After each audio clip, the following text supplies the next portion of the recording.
அனைவருக்கும் காலை வணக்கம். இப்போ லேட்டஸ்ட்டாக ட்ரெண்டிங்கில் ஓடிட்டுருக்கிறது என்னென்னா, நம்ம விஜய் சார் நடித்த ஜனநாயக படம் லீக் ஆகிட்டு அப்படிங்கிறத எல்லாருக்கும் அறியணும். அது உண்மையாக பொய்யாங்கிறது தெரியாது. உண்மை என்றால் அதாவது 5 நிமிட காட்சி, 3/4 மணிக்கூர் காட்சி,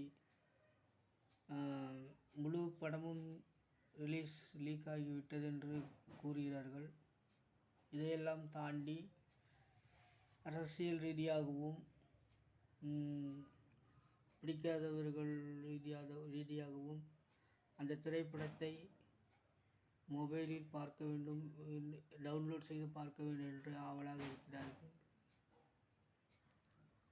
நான் என்ன கூறுகிறேன் என்றால், ஒரு தனி மனிதனின் உழைப்பு மட்டுமல்ல, இந்த திரைப்படத்தை எடுப்பதற்கு எத்தனையோ பேருடைய உழைப்பும் இருக்கிறது.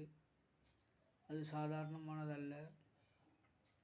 சிறு சிறு தொழிலாளிகள் சம்பந்தப்பட்டு பெரிய அளவிலான எடிட்டிங் முதல் எல்லா வகையிலுமான தொழில்நுட்பம் அதில் அடங்கியிருக்கிறது. நாம் 10 நிமிடம்